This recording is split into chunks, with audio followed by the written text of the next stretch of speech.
Hello, everybody. Thank you for joining us today, where we're going to do a hands-on lab for data-centric approach to machine learning with Snowflake and Amazon SageMaker Data Wrangler.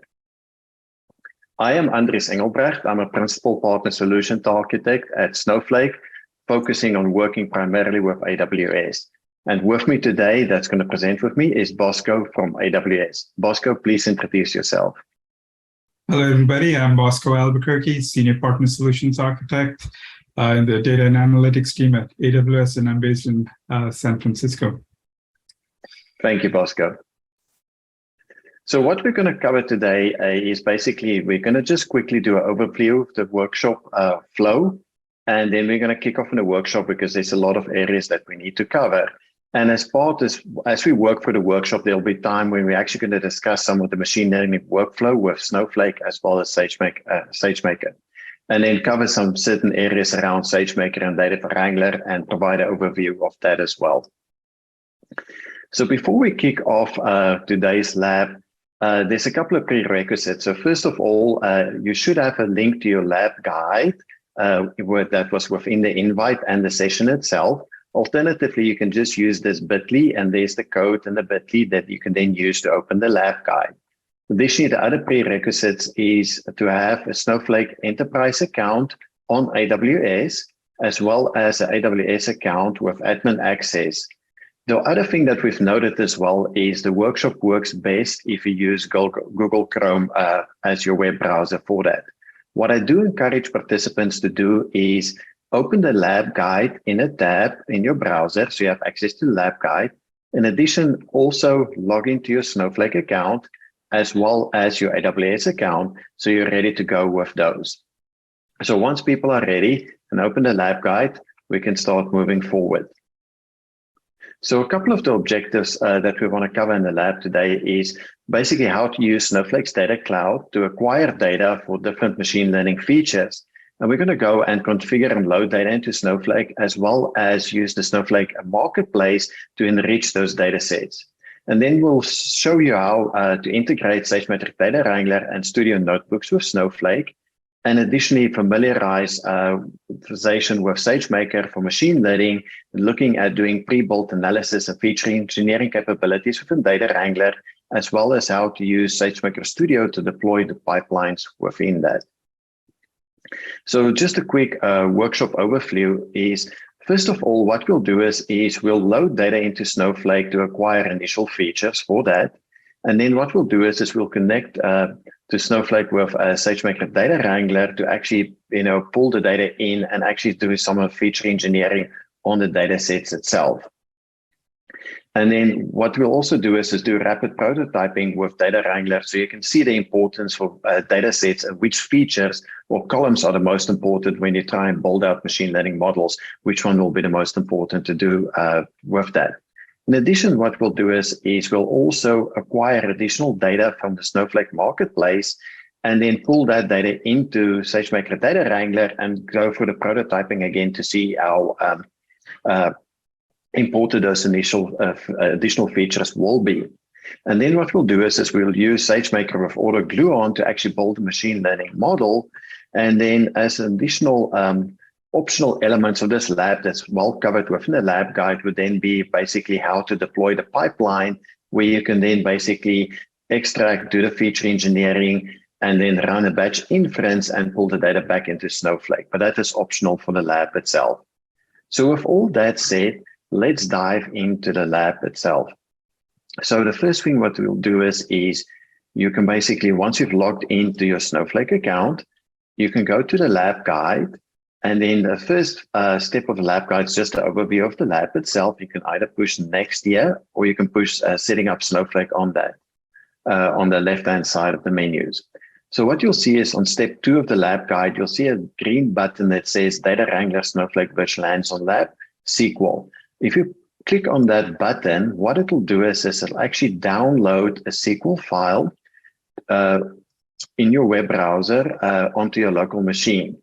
So once you've done that, you can go back to your Snowflake account, and then on the left-hand side, just go to Worksheets, click on Worksheets in your Snowflake account, and then say, create an additional worksheet. You click on plus worksheet on the top right-hand account, so it'll give you a new worksheet. So the worksheet name is a timestamp right at the top here. So I'm just going to call this is data-centric AI. You don't need to do this. This is just optional. And then to basically give the worksheet a name. And the next thing you can do is just click on import SQL worksheet, the SQL file. So if you click on import SQL from file, it will basically open up the interface. And then on a Mac, you can just go and PC format desktops as well. You'll be able to go to the downloads folder and then just select the Data Wrangler Virtual Hands-on Lab v2.sql file and click on upload. And then once that happens, it'll basically just upload a SQL script file to your worksheet within Snowflake. So what you can do then is just scroll way to the top of the file itself. And what we'll do here is we're just going to set up, basically, we're going to create a role, a Snowflake role, and then we'll create a user and assign the role to the user, and then we'll assign certain privileges to the role as well to allow us to start setting up some integration. So basically just the way is like we assume people are familiar with running Snowflake. So I'll just select line 20 to 23 and click on the run button. And that's just basically going to go ahead and create our role for us. And let me actually make it a little bigger so it's a little easier for people to see. And then the next thing what we're going to do is we'll create a user called ML user. And please note that there's a default password within that. So if you do change the password, just please note it somewhere on your desktop or on a piece of paper what you changed the password to be. So now we're going to go ahead and create the user and then also assign the ML role to the user ML user, and that's lines 25 to 30. So once we've done that is we're going to switch to the account admin role in your Snowflake account, line 33. And what we'll do is we'll basically just create some privileges for the ML role to basically create integrations, as well as import the share, as well as create a database and account. That will just allow this role to set up an integration with your AWS account, as well as basically acquire feature sets on the Snowflake marketplace. So we'll go ahead and execute lines 35 to 37 on the SQL sheet. And once we've done that we are now ready to start setting up our integration with our AWS account. So I'm just going to scroll down here a little bit on that. So now what we can do is we can go back again to our lab guide. And I just want to note here again for people is if you do feel like you're falling behind slightly, all the steps are very well documented in the lab guide itself. So if you fall behind, just please, you feel free to use the lab guide to catch up as well. So what you can do now is we've finished these steps. We're going to now go to step 3 on our lab guide. And what we're going to do here is basically configure a SageMaker Studio and a Snowflake storage integration with your AWS account. So 2 things that I would note here is go and select the current region on your Snowflake account. So you can basically run that. And in my case my region is basically just US West 2. And then the next thing you can do is select current account. And in my case, my account is demo 141. So please note those things down on a notepad or, like little text tool on your desktop. So you have that information handy. Then what I would recommend this as well is you see this like use this reference highlighted on step 3. And this reference, basically what it will allow you to do is based on the account and the region that you have, it'll allow you to create your account identifier for Snowflake. And this is very important. Please take your time in terms of understanding. So in my case, it was demo 141. And because I'm in US West 2, which is Oregon, I have no additional things. But let's say I was in US East 1, North Virginia, then it would have been demo 141.US-East-1. So please keep that in mind as we move to the next step within this. So what we're going to do on step 3 now is after we have created our account identifier for our Snowflake account, click on this link on your lab guide that says GitHub repo, this green button. And once you click on that, what it will actually do for you is it will open up a GitHub, a link to a GitHub repo. And on the GitHub repo itself, you scroll down a little bit, you'll see there's basically launch templates. So what this will do is this will actually launch a CloudFormation template in your AWS account. That's why it's important to be logged in to your AWS console already. So what we do is we'll assume you don't have a SageMaker Studio environment set up within your AWS account. So just click on Launch on AWS, this template button that sits here. And what it'll do is it'll switch over to my AWS console. And what you can do now is to select the AWS region that's the same region as where your Snowflake account is on AWS. It's not a hard requirement, but it does typically work much better if you're in the same AWS region as where your Snowflake account is. So my case is I'm in US West Oregon. So I'm going to select US West Oregon. And now what it'll do is it basically will go to CloudFormation, and it will actually have a stack preloaded for us. You don't need to change anything on the step where it says create stack. Simply click on next. And then similarly, what it'll do is it'll provide a number of parameters to specify details for the stack.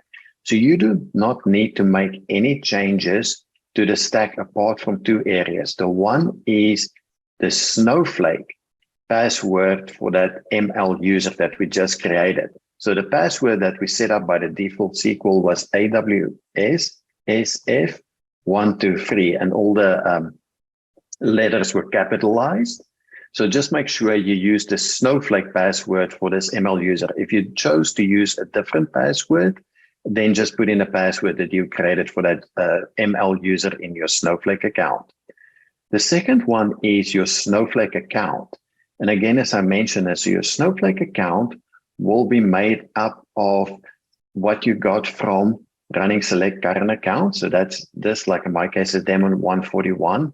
And then from the region that you identified for running the region, so you add like, my case is just Oregon, so I don't need anything else. But let's say you're in North Virginia, you can say .US East 1 basically as identified there. So just put that into this. In my cases, I'm just demo 141, but if you add any additional thing for your identifier, you would need to add that to it as well. Then just scroll down. And the next thing you need to do is just add your default VPC configuration in your AWS account. By default, AWS accounts will have a VPC available to that. And what I normally do is I just typically select all the subnet that's available, where you can just select one subnet. That will really depend on your preference on that and your familiarity with your AWS account and configuration. So once we've done that, you click on the next button, and you don't need to fill out anything on the next step in the CloudFormation stack. That is basically just reviewing some options. You can do that. And then after you click next, it will go back and it will provide you just a review screen where you can say all the things that you've entered in. You can just double check all of those. And if you're happy with those, you can move forward. And again, what I would recommend, apologies for emphasizing this so much, is make sure that a password supplied here is the password for your Snowflake ML user that you just created. And then similar, the Snowflake account, make sure to put your account name and if you have a region identifier behind that as specified in this account identifier. That's incredibly important because this CloudFormation stack will actually set up a lot of things for us. It will set up a lot of configuration things for us. And it absolutely needs to make sure that things are correct within this materials itself. So after you've reviewed all that, and you're sure you're happy with all that information, just click these two acknowledgement check marks, and then you can go ahead and click on Create Stack. Now, the CloudFormation stack actually has multiple elements to that. It actually has nested stacks within that. So what you'll see is it'll start creating a number of nested stacks within that, and it does take quite a few minutes for the stack to run because it does set up a lot of things for you, not only in your AWS account, but also in your Snowflake account. It will configure a lot of things for you and save us a lot of time that way. So while this stack is running, I will go back to the next step on our lab guide. So basically, if you go through the steps, all the steps are covered in the lab guide here as well. So as I mentioned previously, if you think you're falling behind at any point in time, please just go use the lab guide and go through each step as specified within the lab guide. With this is I'm going to go to step 4 of the lab guide, where we're going to start loading data into Snowflake and get data from the Snowflake marketplace. So I'll switch back to my Snowflake console. And so what I'll do is just scroll down to line 67, and we're just going to switch our role to account admin. I just do that. And now once I'm on account admin, what we'll do is we'll basically just create a warehouse called ML warehouse for ourselves, line 71 to 75. We'll go ahead and create that warehouse, and we'll just grant privileges on that warehouse to our role, ML role. And then once we've done that is we are now ready to start loading data into our Snowflake account that we'll be using for this workshop. So the first thing we'll do is just run line 90 and 91 just to make sure our context is correct. And we'll just say like we'll use, as you can see in the top, we'll use the role ML role and use our warehouse ML warehouse. And then what we'll do is we'll create a database called loans_v2 line 96 in the SQL file. We'll just create a new database for us. And then in that database, we'll create a table called loan data. And this is a pretty a table with a lot of columns within that. So it's line 100 to basically line 138. So we'll just select that. And then we'll go ahead and run this. Let me just go ahead and select all. I have a little short on screen real estate here, but I'll just go ahead and create that table for us. Let me just double check because I believe we already said loans v2. And there we go. Apologies. Make sure to run line 196 so we can create the loan database. I think I did not run that properly, but then we'll go ahead lines 100 to 138. Oops. I'll just go ahead and run that. So now we've basically created a table called loan_data. So there's a table with a lot of columns within that. So what we'll do to actually just see this table is we'll basically create the stage to a public S3 bucket that contains a lot of data within that. And we'll just basically run lines 148 to 149 to create a stage to a public S3 bucket. And then what we'll do is we'll copy data from the S3 bucket into our table loan data. And after that is done, that might take a few seconds, depending on which region you are. But what this table actually represents is we took a shortcut here, but this table represents that you already have a lot of different information from different areas within your Snowflake account. You already aggregated that information into a single table that contains historical loan information, where it would show the loan ID as well as loan amount, the term, the interest rate, and then, a lot of additional information around that. So this is basically a shortcut that we took to show aggregated loan information that you have available within your Snowflake environment. So after we've got that, we say, okay, now we have a lot of historical loan information. We want to go actually ahead and enrich that information with information from the data marketplace. So what we'll do is we'll actually go ahead, and if we go back to your lab guide, you'll see we actually went ahead in the lab guide and we went ahead and created a table. We loaded data into that. And now what you want to do is you want to go ahead, scroll down a little bit where it says Snowflake Data Marketplace in your lab guide. And what you can do now is in your Snowflake account, we want to go ahead and get data from the data marketplace to actually enrich. So we have historical loan information within that. And if you click on your little home icon there, so a very important step is it will show my name there as well as my role as sysadmin. So the first thing you want to do is make sure you switch that to actually, so I have a lot of roles in mine, but you may not have a lot of roles within your Snowflake account, just scroll down to ML role, the role that we created for this workshop, and select that role. So after you've selected that role, you can now click on Marketplace. So this will provide you access to the Snowflake Marketplace, where you'll get information from a wide variety of data providers that provide data within the Snowflake Marketplace. So one of the hypotheses we had is maybe employment or unemployment numbers has an impact on historical loan information, whether people defaulted on their loans or not. So I want to look on the Snowflake Marketplace if there is unemployment data available. So what you want to make sure is you can type in unemployment to search, and what should come up as one of the data providers, NOEMA Labor Data Atlas. And you can then basically just click on the tile for the NOEMA Labor Data Atlas on the Snowflake Marketplace. Again, what you can do is you can go back to the lab guide, and the lab guide will actually take you through the detailed steps of how you can go ahead and get the data, etc. within that, just to make it easier for you to follow. So once you're there, it'll give you a lot of description of what's included in the marketplace. And you can just simply click on Get, and then you can say, options. And then what this is really important just to keep that in mind is what it'll do is if you pull data in from the marketplace, it'll just show up as a database within your account, but it gives you live access to the data provider data.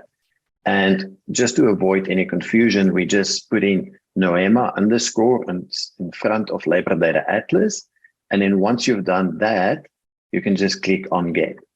And again, the steps are very detailed in the lab guide itself. And then once that is done, you can just click on the Done icon. And what we can do now is we can click back on our worksheets. And then we can just go back to the worksheet we were working on. So in your case, it might just have the timestamp, or if you put in a name, it'll have the name that you previously used. And so what you'll see now is you'll see NOEMA Labor Data Atlas now shows up as a database within your account. So now you have direct access to the unemployment data. So to make it a little bit easier to use for us I'm just going to run line 180 just to make sure our context is correct for the database and schema. But what we've done is there's actually, I do encourage people after the lab to actually go through. You can actually see there's a ton of data within that database, but we're just going to make it simpler where we're going to pivot and we're just going to pull out specific employment metrics that's interesting for us. And we'll create a view on top of one of the tables within the NOEMA Labor Data Atlas that gives us access to a lot of that information. And then what we'll do is if you look at that data, you'll actually basically see it has data across a time element as well as a geography element that it shows you different employment metrics by date or time frame as well as geography. And what we'll do is we'll join that and make it a new table called unemployment data. And then we'll actually tie it back to our historical loan information, where we'll use the state and in which the loan was, as well as the month in which the loan was the unemployment rates for that month as well. So to see if there's correlation between unemployment or employment statistics to loan default statistics. So we're going to go ahead on line 193 to 197 and create a new table called unemployment data that will then basically just associate unemployment metrics with our loan information. So if you look at unemployment data, line 203, if you actually run that, what it'll do is it'll show you the loan ID and then the associated metrics for the loan ID with different unemployment rate and etc., different types of labor statistics associated with that. So now what we've done is we've added an additional dimension from the marketplace for employment data to our Snowflake historical loan data that we've had. The next thing that we're going to do is as typical so this might sit within your traditional analytics area, but now to give your data science team access to all the data without necessarily impacting any of your analytics users, we'll go ahead and create a new database called ML lender data. And we'll create a new schema underneath that called ML data. And then the last line, 121, is we'll just switch the context over to ML lender data and ML data. And the thing that we can do now is we can use what we refer to in Snowflake as a zero-copy cloning. And actually what we do is we clone the data from our analytics database to our machine learning database or data science database. And what zero-copy cloning does is actually just creates a clone of the metadata, or creates a copy of the metadata, but actual physical data and the micro-partitions stays the same. So now it gives us full access for the data science team without creating data bloat. So if we run line 226, what it will do is it will create a table called loan data underscore ML from our actual historical loan data, but it's basically just a clone of that. So it creates a new table, so it's super quick. And then similar for unemployment data, we'll create with the associated unemployment statistics for us. And then the last table that we'll create is just a table called ML results within that. So when we run the inference pipeline, eventually through SageMaker, the results of the inference will be written back into this table, and then we can use that for different analytic purposes and dashboards in the future. So if you run line 230, you should be ready to go. Another quick one that you may want to do within your Snowflake instances, you can run this command called show integrations. It'll show you the integrations that you have, but this is captured in the lab guide as well as in the CloudFormation template itself. So with that, let me just do a quick check-in on my CloudFormation template, and we can see it is still running a little bit.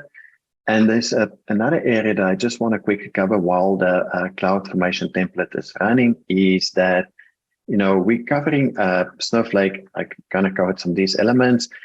We're going to spend a lot of time today. We're talking about the different integrations we have for SageMaker. So primary integration of this lab itself is around SageMaker Data Wrangler, where Snowflake shows up as a native data source within that, and Data Wrangler allows you to do feature engineering with a GUI, and Bosco will go into a lot more detail on that. And additionally, there's SageMaker Studio, which gives you that notebook experience in a full IDE environment where you can use the Snowflake Python connector as well as now the new Snowpark libraries within that to directly work between SageMaker Studio and Snowflake. There's an additional interface more focused on analysts, and that is Amazon SageMaker Autopilot, where we've created the integration where you can use SQL commands to actually run AutoML to different environments within that. So it gives you the capability of creating machine learning models directly from within Snowflake using familiar SQL syntax command. You can also manage the endpoints and do real-time inference to these endpoints using SQL commands. You can actually build that into dashboards and create a very powerful interface without being necessarily a data science expert per se. But that's, just to give you an idea of some of the feature-rich elements within that.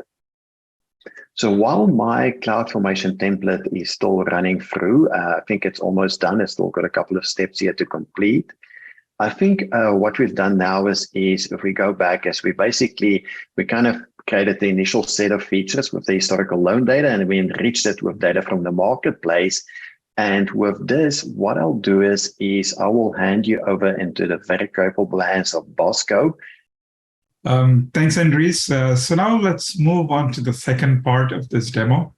That'll help us it'll help us with additional steps in the AWS console to prepare for the remaining part of the lab.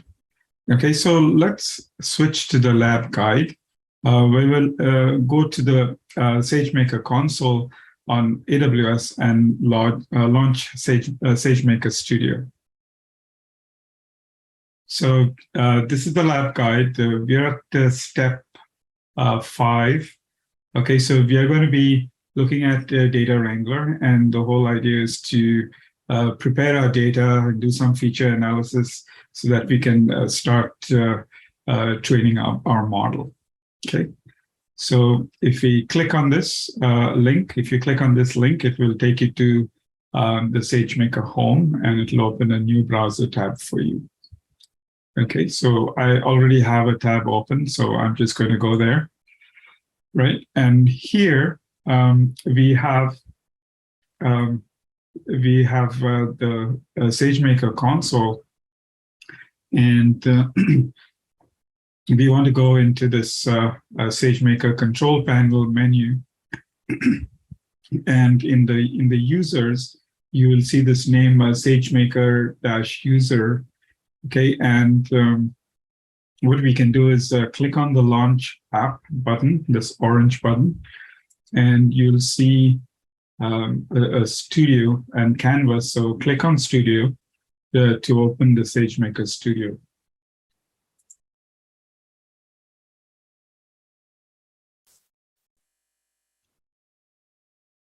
Okay, so now that it is open, next what we can do is, so this actually takes maybe a few seconds, maybe half a minute sometimes because mine is already created, it was a little bit faster. But in your case, it may take up to a couple of minutes. Once this comes up, next what we do is we can clone the Git repository that includes all the files that we need for the lab in SageMaker Studio. So on the left side here, you will see the icon for the Git repo. Okay. And what we want to do is we want to clone a repository, right? And in our instructions, there'll be a URL that we can select. So this is their URL. We'll pick this URL up, and we'll go back to our studio, and then we'll say clone.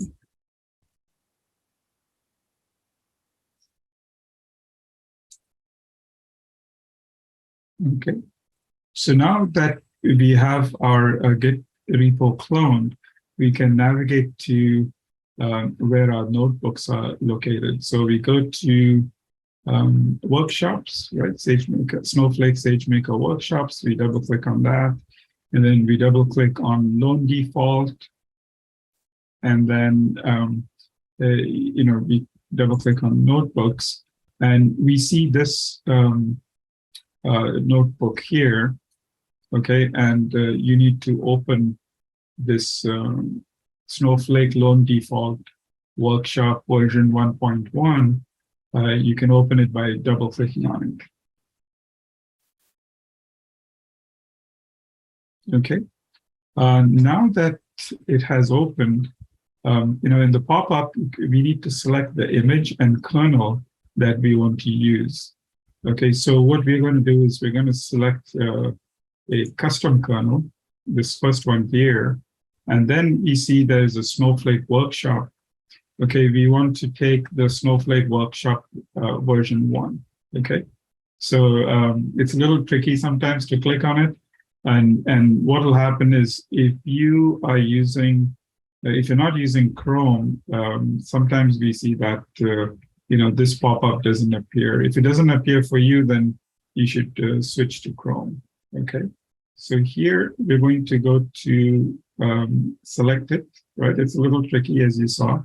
So you need to catch it and just click on it, and it has picked it. So we select it, and let's see. So it is starting the notebook kernel. We need to check here and see that it has selected the kernel that we want. It may take a few minutes, so maybe we can switch over to some slides, and we can check out a few slides on what data-centric AI is all about. Okay, so when your CloudFormation templates are completed, you should see you should see a page like this where all of them are completed. So even if the top one is completed, but there are some other ones that are still showing in progress, you'll have to wait for all of them to complete. So to get an understanding of data-centric AI, think of ML as two parts. One part that's data, and the other part that is code. So that's like your architecture and your any algorithms that you're using. So the code learns from the data. It detects patterns to generate a model that can accomplish tasks, typically to make predictions. You can apply these predictive models to a broad range of use cases. an ML model can be used by a retailer for forecasting sales and demand. So a model could be used for predicting customer churn or sales lead quality scoring as part of a customer 360 solution. Models can detect fraud. They can predict employee attrition, as well as quantify credit risk, like predicting the probability that a loan will default. At the highest level, you have two ways to improve the performance of these models. Okay, so you can tweak the code by adjusting the algorithms, or you'd be spending a long time experimenting with these algorithms and performing algorithm selection or last mile hyperparameter tuning. Or alternatively, you can improve data quality in using several methods that we're going to suggest as part of data-centric AI. Okay, so this could include advanced feature engineering techniques like imputation, so where you use algorithms to synthesize data and replace missing values, or it could be as simple as identifying and addressing mistakes in the data. One of the things you can do is also to ensure that your data represents what you're aiming to optimize. So you can do this by ensuring that your model is trained on the data that contains, and it contains sufficient coverage of the scenarios that your model will encounter in production. You also need to ensure that your model doesn't contain biases that could lead to non-compliant or unethical decisions. And these can even lead to inaccuracies on certain subsets of your data. So let's go back and check, as to how our processing is going on. Yeah, so our custom image, our custom kernel, is loaded, and you can see here Snowflake Workshop /1. So I think we are good. I can ask Andres how the CloudFormation template is going on at his end. How is it looking, Andres? On my end, I finished a few minutes ago. I actually was able to catch up with you, Bosco. Wonderful, wonderful. So I guess everybody else must be in the same boat. So let's carry on with the second part of this lab. Now that we've got the image loaded, the custom image loaded, so this notebook that we have is very well documented. Okay, if you look at all of the steps, it's really good, and I would really recommend that you take your time going through it, very carefully, as a lot of effort has gone into, by several people to make this, a really great and well documented notebook. So we're going to execute the first block to import libraries and environment variables. Okay, so in order for you to execute a particular cell, so these are called cells, if you're not familiar. So you click on a cell, it'll highlight it this way. And you have one of two ways to run a cell. You can hit Shift and Enter, Shift or Return, or you can just click on this button over here. Okay, so it says run the selected cell and advance. So let's do that. And what this step is doing is it's importing a lot of libraries, and it's setting some environment variables that we need for this particular notebook. An important one actually to call out is the AutoGluon, which is what we'll be using to train the model later in the lab. So let's do that.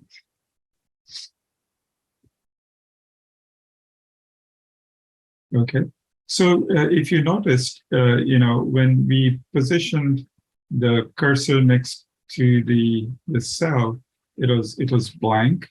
But after we executed it, we saw a number there. As soon as a number appears there, it means that the execution was completed.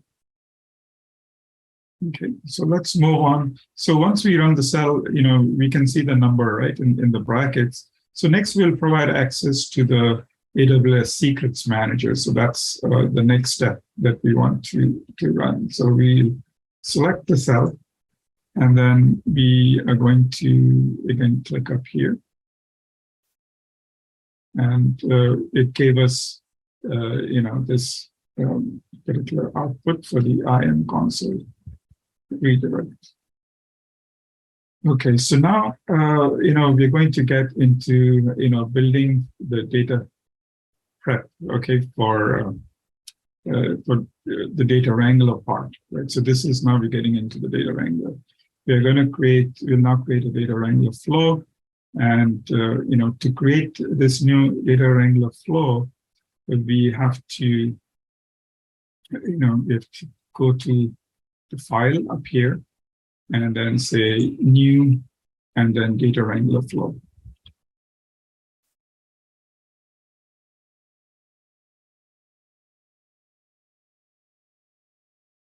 So as you see here, we can bring data from several different sources.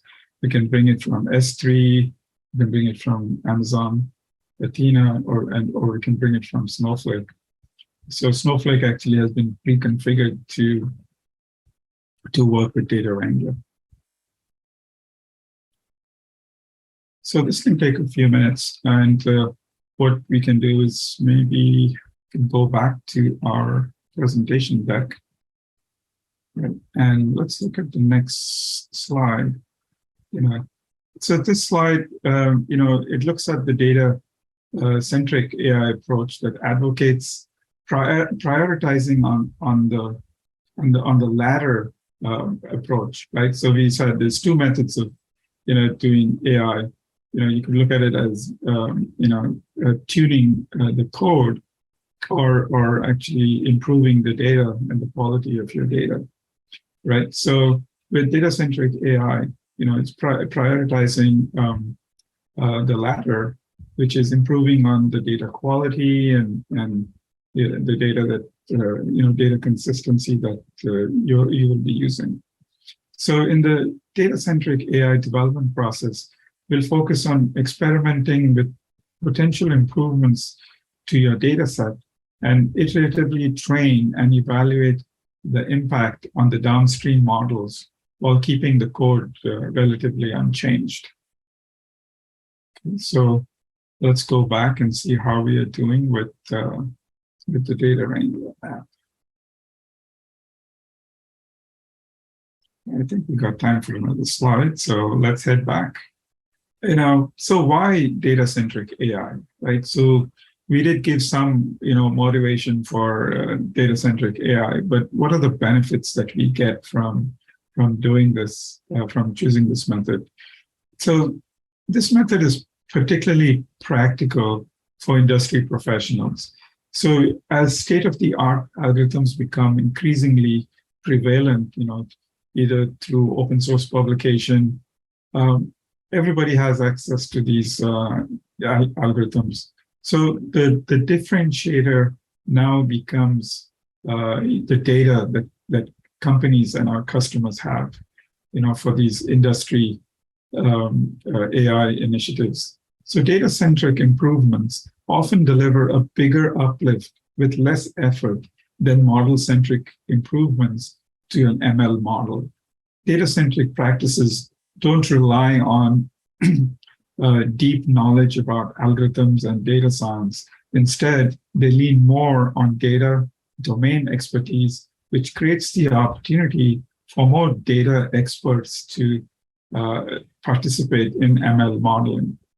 So data-centric methods are generalized processes that can be translated into generic automated workflows. This enables your team to operate efficiently, as you don't have to build and manage specialized pipelines for model-centric enhanced workloads. Okay, I'm going to go back and check on my process. And yep, so that was done. And now, so we've got a new tab that's open. Okay, so we were on this tab, I believe, right? So we were here.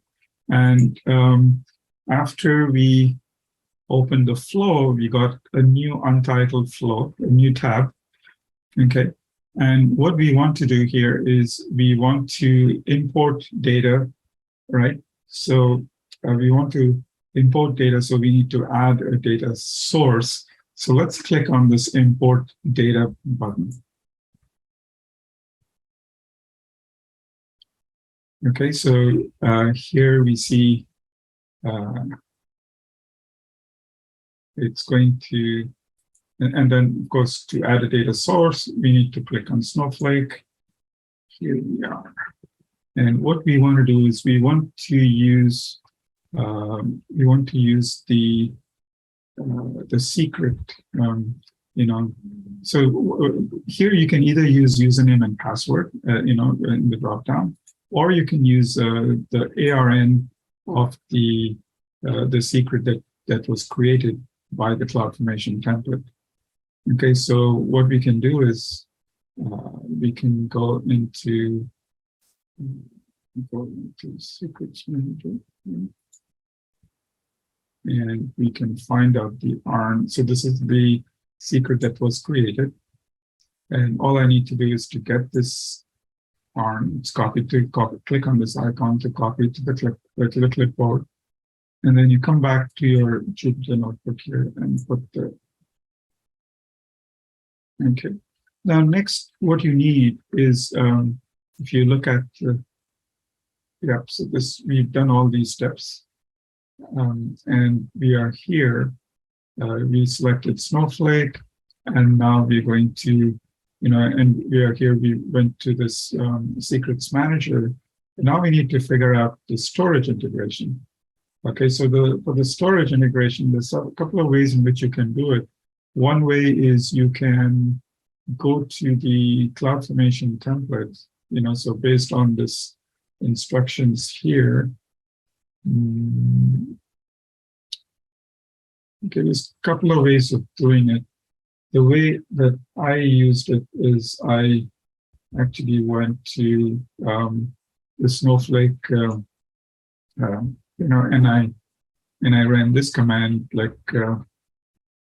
So what you do is this is the pattern that we gave the CloudFormation template for our storage integration. So we just added a ampersand at the end so that it will match the pattern, and it comes up with this particular. Now, what you can do here is you can copy it, right? You can copy it. If you see, I've already actually copied it up there, but I just want to show you how you can do this. Okay, so using this text to copy, you can get this particular cell, and now you can take this storage integration name, right? And you can put it into this. Okay. Now you also need a connection name, and I think the name that they suggested was Snowflake Connection. So we'll use that.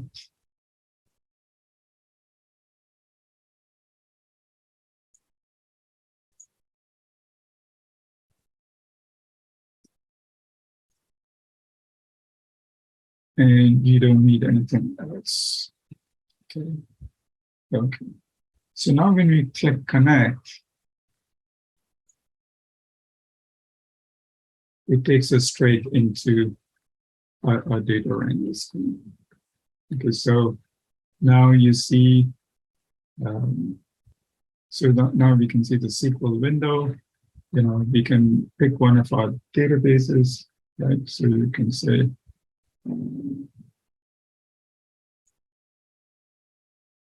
you can say lender data, right? So if you see our instructions, it says now in the SQL window, you can see the context of the query similar to Snowflake, and you can select, your lender data, the ML data schema. So you can quickly go there, or the schema needs to be changed. And now we can maybe take one of those SQLs that he wants us to test. Okay, we can take this one to see the loan data in data Wrangler. Okay, we can execute the SQL and then click run. So let's do that. So we come here, we paste it, and then we need to click run over here.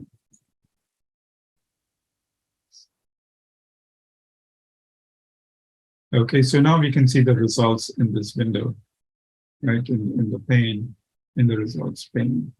So now let's see what the next steps are. So now that we can refine these features by only selecting the columns, that will likely be good features. So now we can start working with this data. Okay, but you notice that we make this a repeatable sampling, right? So we want to split this data into a training set and a test data set. So in order to do that, what we want to do is, we want to take this data and we want to get, 80% of this data. We want to select 80% of this data. So what we're going to do is we're going to take this particular query here. Okay.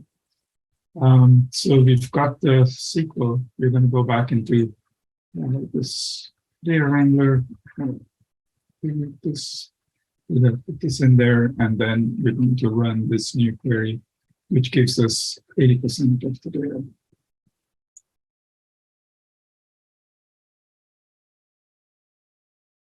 All right.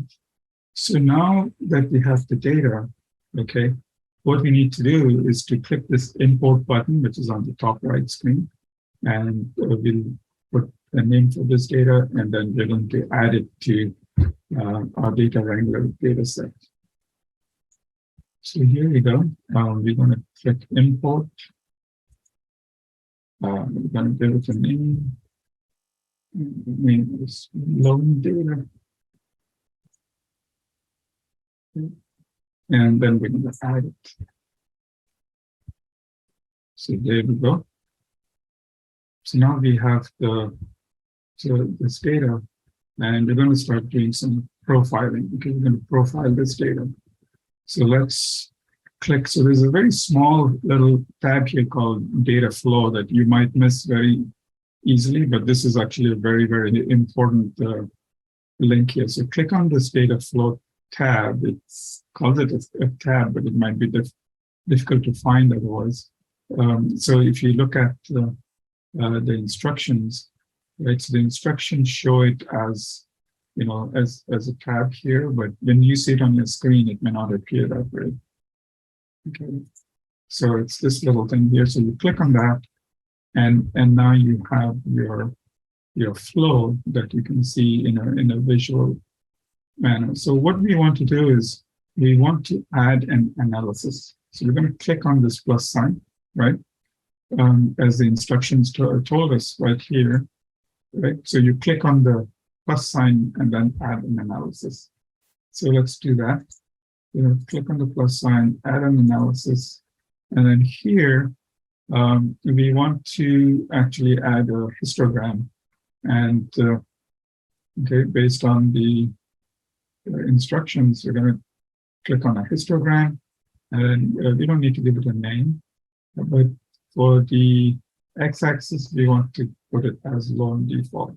Okay, so we're going to mention, you can even start typing it in here. If you say loan, okay, loan default, it will come up. And so if you have a lot of columns, you can just start typing and you'll see the column that you want. And we click on that. And let's see if there's anything else. No, there's nothing else that we need to do. So now what we can do is we can click preview, and we can see. Okay, so now we have a preview of this. So one of the things you can do is that you can actually save it, and it'll be saved as an analysis. So even though it doesn't say to save it in your example, I'm going to go ahead and save it just to show you how it shows up. Okay, so it will show up like this in the analysis. But now, again, you maybe appear to be stuck. I know how to get out of this, because if I click here, it goes up to this screen, but it's this little tab up here, which will get you out of there, right? And now you have your histogram from there, right? So we solved the histogram, right? And now let's look at, so you get an analysis here. I think,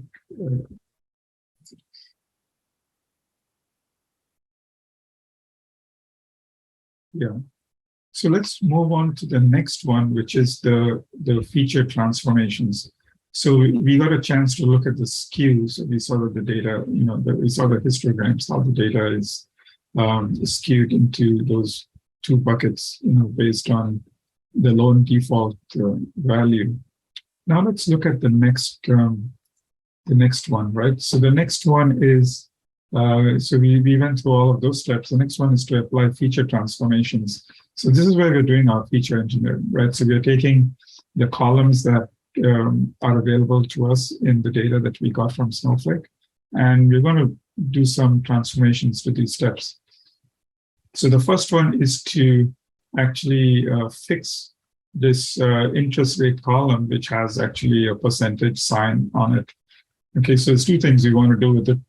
The first one is you want to remove that percentage sign, and the second thing that we want to do is it's actually a string and it's not a number, so we want to convert it, change the data type to a float. Okay, so we'll do both of those steps, right? So let's go back here. And so for the next one, as we were saying, what we're going to do is, we're going to click on data flow at the top, right? This little thing. And then we're going to go to that plus sign and do add transform, right? So we're going to come here, we're going to click on this, and we're going to add a transform. And here again, you want to search for, right? So here when you come,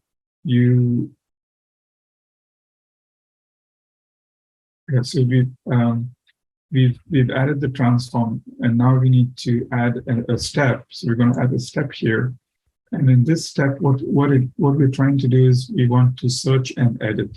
Okay, so we're applying this function to a column, right? So we're saying search and edit. We're trying to remove that percentage sign. So we're going to say search and edit, right? And say what column do you want?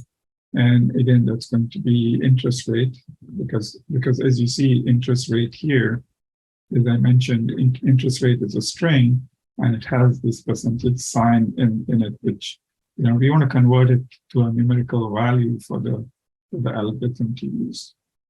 So here we have interest rate. It's right there. So I'm going to pick it, and then what we want to do is we want to add a pattern. So we say, okay, we want to add this percentage sign to that. And you'll notice now that actually I want to remove it. But there's a little bit of a glitch here in the sense that, you have to type in something into this field for the preview to appear. Otherwise, it doesn't go forward. So what we do is we type in a space. Okay, and you see the preview comes in, and then we remove the space, right? So we can go in and click on preview, right? So note here that you have a percentage sign, right? And when we click on preview, the percentage sign is removed. Okay, so that's a really big one, right? So we've got that done with just a few clicks, no coding involved. And we want to add this, okay, to our flow. So we click add, and again, we can go back to our data flow, and we can see that we now have a find and replace substring transform added to the lone data column. Okay, so that was very cool, right? So now the next thing to do is to we want to actually replace the column type, right? So we want to take that string column and we want to convert it to a float. So here what we're going to do is we're going to hit a plus sign again, okay? And in this select parse column as type.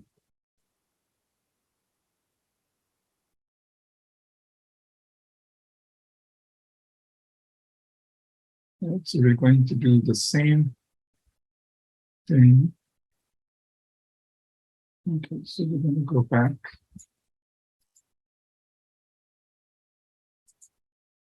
And then here what we're going to do is we're going to add a step. And here this step we're going to say parse column as type. So parse, yep, it'll come up. So parse column as type. And then the column is going to be, again, interest rate. And it's going to go from string, we're going to go to float, right? And then, again, we can preview it, right? And you can see now that, the string has changed to float, and you're done with this transformation. All right, so on to the next one. Let's see what it is that we have next. So we've done the interest rate, we've removed the percentage sign, we converted this, right? We converted it from string to float, and well, I think this screenshot might be the wrong one. Okay, so next what we want to do is, so we need to address verification steps, verification column as well, right? So what we can do here is we can actually select custom transform and add some, Python code. Okay, so that will be a pretty good exercise as well. So let's look at that. Let's go and do that. Okay, so we'll go back up here. Okay, so we're going to add. Okay, so here what we're going to do is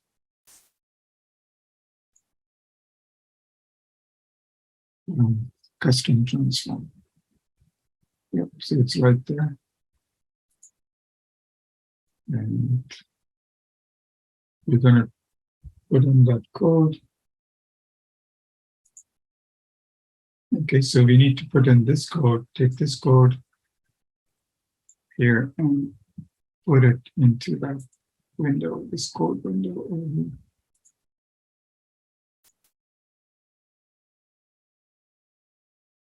here. Okay, so what we wanted to do with the verification status, if you see,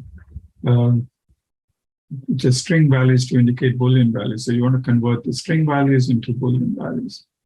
So what it will do is it will come up with a new column called verified. Okay, and then maybe you can drop the verification status. So what we're going to do here is we're going to preview that. And you can see that if we go back to the end here, you can see that we've got this verification thing. So we're going to add that.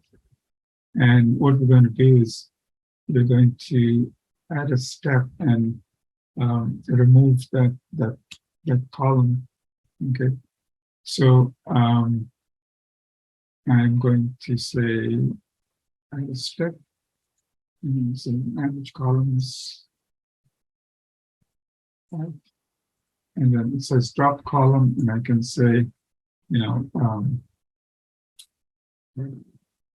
verification. Let's see. Verification status. Oops. Yeah. So we go and we select verification status, and then we can click on preview. And then you see the verification status is gone. We can remove it. Okay. Now, you can also click on the data flow, and we should be able to see the 5 transform steps that we've had. All of these steps. You also need to remove the loan ID. So let's do that very quickly.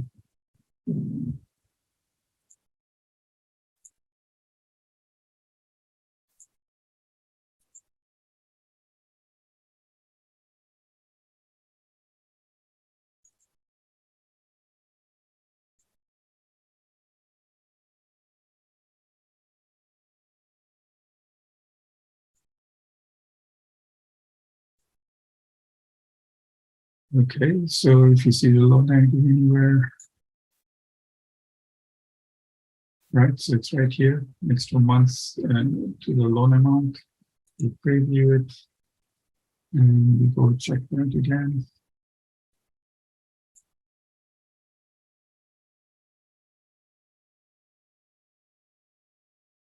Okay, we can have this one. And that takes care of the loan ID. So now that we have is we have these five items, transform steps, in the data prep. Okay, we can look at, we can go into the data validation step. So here, if you see the next step here for us, is actually going into this analysis. We're going to do an analysis of target leakage. Okay, so let's do that step. So here, what we're going to do is, so target leakage occurs, when you accidentally train a model with features that, may not be available in production. As a consequence, you'll end up with a deceptively effective model in development, where it can cause you problems in production. And you can investigate these issues by performing a target leakage analysis.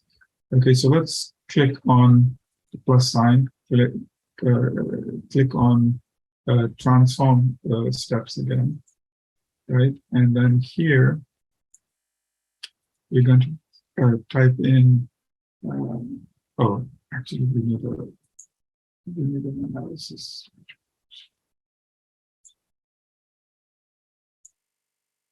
Okay, now we're going to do analysis and not transform. So here we want to do target leakage, right? So you're going to make this into 30, based on the instructions. And then this is the problem type is the classification. And the target column here is lone default. Okay.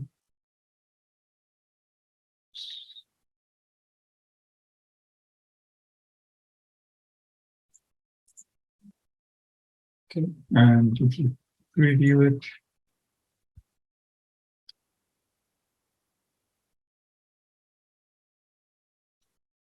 all right. So here you can see that the target leakage, in these particular, it's not really an issue. Okay, so the provided predictive metrics is an ROC, which is computed individually for each column via cross-validation on the sample of 2,062 rows. Okay, so a score of 0.5 generally indicates the information the column could not provide on its own any useful information towards redirecting, the target. So, so this gives us an information. Generally, if it is green, pretty much you're safe. These are actually columns that are, redundant. They have a very low score, and we could actually exclude them. So now that you've seen a few of these, you can also, there are a few other examples that you can look at. I won't cover them in the interest of time, but you can also do a bias report on your own, and you can see the result, right? It has some metrics that you'll have to read about to understand the impact of what they mean. And also, you can create a quick model report, which I actually did run, earlier. And it gave me a result of 0.67, okay, which is, a pretty, not a very good score. But at the same time, we want to see how we can leverage, a data-centric approach to this, right? So what we want to do is we want to bring that unemployment data that Angie's loaded for us, and we want to get this, going so that we can run a model and see, how it helps us. Okay. So let's go to that part of the okay. So also here, if you notice, okay, when you're looking at this this report, so this is a quick model report. So there's another report that you can run, and what it tells you is like, of all the columns that you have, which are the ones that are contributing the most to your to your model, right? Which columns are contributing the most to predict the result that you're looking for.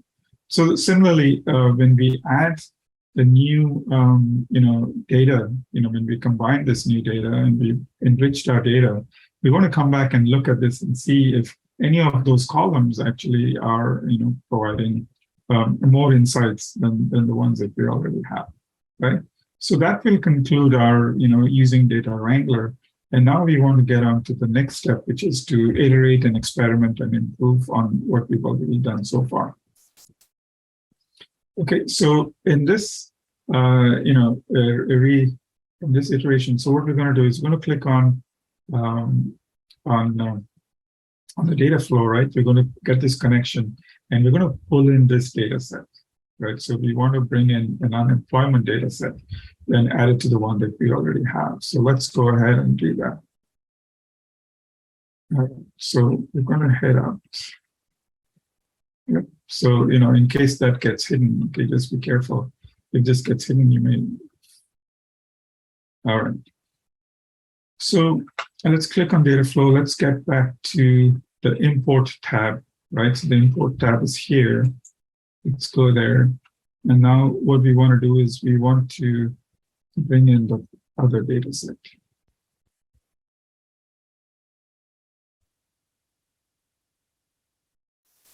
Okay, so now we click on Snowflake to get into this window. And if you remember, we have a SQL that we want to bring in the unemployment data. So we take that SQL and we go head back. And here, what we want to do is we want to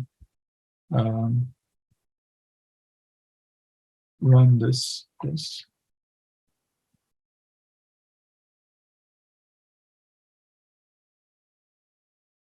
And of course, we want to import this, give it a name, and the name is unemployment data.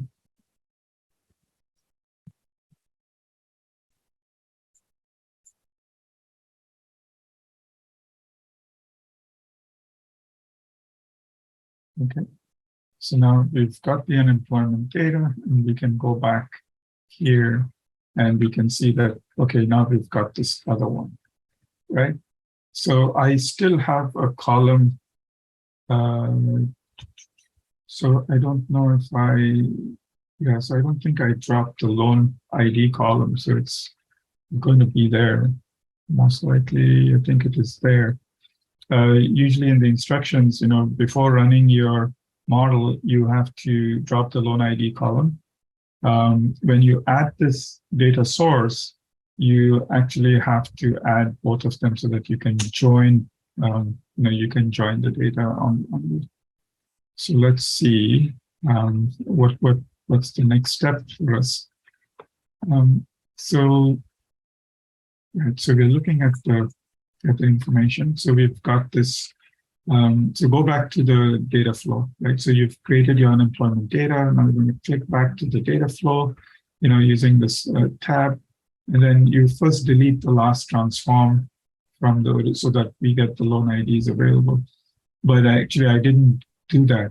I think I did not do that. So because we didn't do the steps for running the reports that we needed to get done in the interest of time.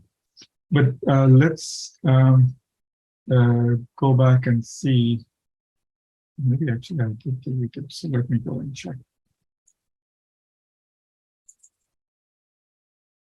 Yeah, I did do it. So what I need to do, I need to go back and actually undo this delete. So what we'll do is we'll go back here. Okay, now actually needed to be there. So here I can actually delete this one. Okay, if you come towards this ellipse here, you want to delete this. Okay. And then you should actually see that the loan ID column is actually, yeah, it's come back. Good. Okay.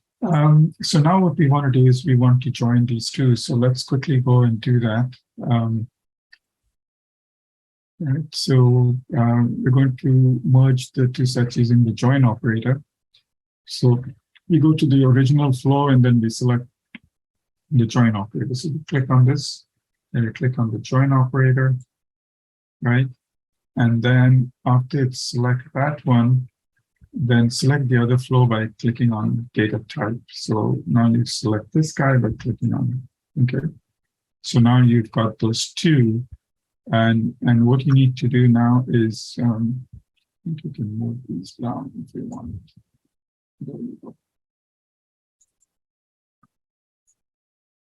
There you go. And so at least you can see it. And then you click on configure over here, the bottom, to actually figure out, how to join these. So so you're going to join them, and you're going to use a left arc join, and you're going to use loan ID in both. So that's loan ID and loan ID, right? And then you're going to go back and say preview. Okay. So now you've got the two data sets joined, and what you can do is you can add this, right? You can click add.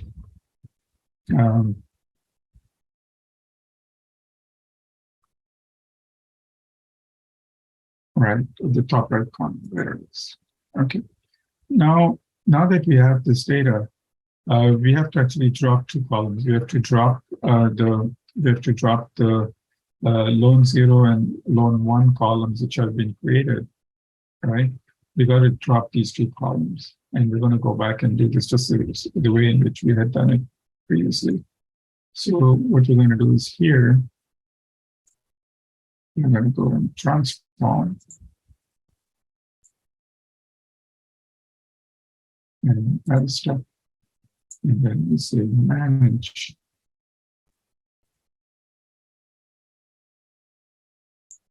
And we want to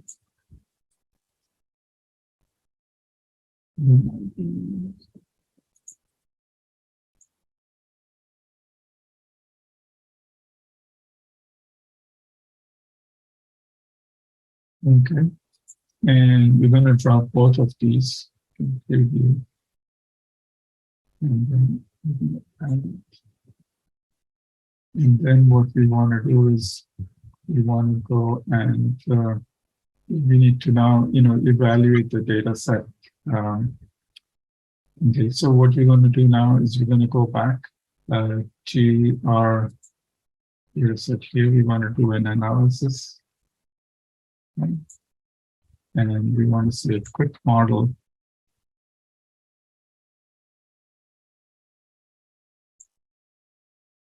Right, so the quick model selects 100,000 rows. So we can give it an analysis name. We can call it quick model, and the label is loan defaults.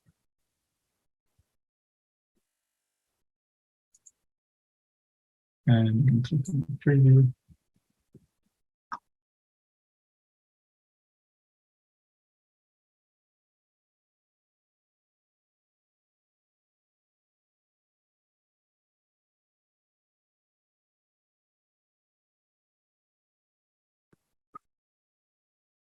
Hi, Bosco. Yeah, so the quick model sometimes can take a couple of minutes, but Okay. I think one of the great features about it is it shows you as you shown before on the lab guide, it shows the importance of each one of the features and also a predictive score of how accurate the model may be. So it can show you whether you're going in the right direction or not by adding these initial data sets and features. And I was just looking in terms of time as well. I think step 7 of the lab guide actually covers in detail exactly how you can export the flow of the data Wrangler is created and use that then to actually go and train a model itself. I think we are running a little bit short on time at this point in time, but let's see what the model shows us, this quick model.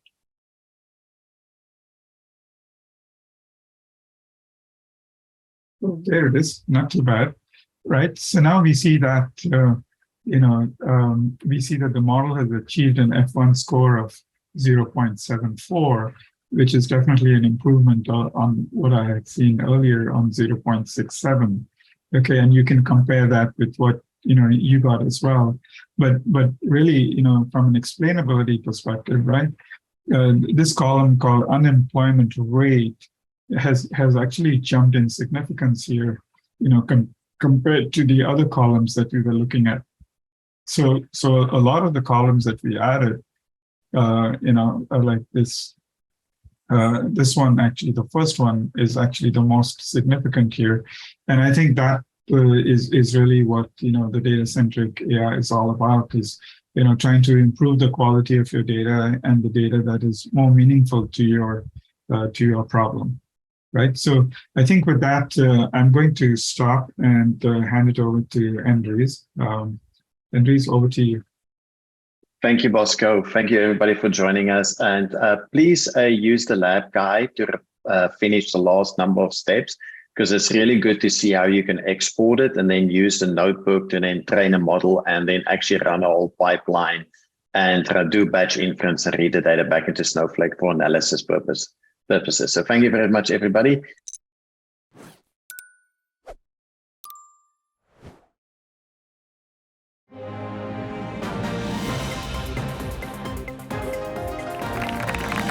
Thank you. Good evening, everybody. Welcome to Community Update. I'm Elsa Mayer. And I'm Leif Darausha. Last week, one of our Snowflake data superheroes started developing actual super strength. She hopes to soon use this newfound super strength to break data silos all over the globe, without unintentionally breaking her keyboard. This just in. Presenters at user groups are becoming overnight celebrities. That's right, folks. They've been featured on page 6. They're trending on TMZ. And it looks like there might even be an Emmy category next year for Best User Group Presentation. What data model could have predicted that? As many of you have seen, Snowflake recently launched forums in the Data Heroes community, where you can ask technical questions and get quick answers from expert Snowflake users. Here to share tips on how to participate in the forums is our top forum contributor, Dan, aka Danny Data. Woo! Thanks, Leif. It's great to be here. I've developed a whole philosophy and a lifestyle that will set me up for success in the forums. Just like any performance athlete, I follow a rigorous training every day to ensure I'm always the first to respond to a new question. I get at least 12 hours of sleep, follow a strict diet, and I train my wrist and fingers for maximum speed on the keyboard. That's very impressive, Danny. What about once you're actually in the forums? Do you have any pointers for community members who might be following your lead? Of course. It's just as much about the mental preparation as it is about the physical preparation. Every day, I meditate for an hour, repeating my mantra, no question left unsolved. And every day, I also read Snowflake, the definitive guide cover to cover, to make sure I stay sharp.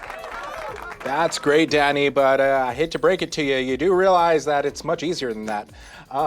You really don't need to do anything but stay up to date with Snowflake and keep building. It really only takes about 10 to 15 minutes a day to contribute to the community. Yeah. Wait, what? Let me get this straight. No training, no routine. Yep.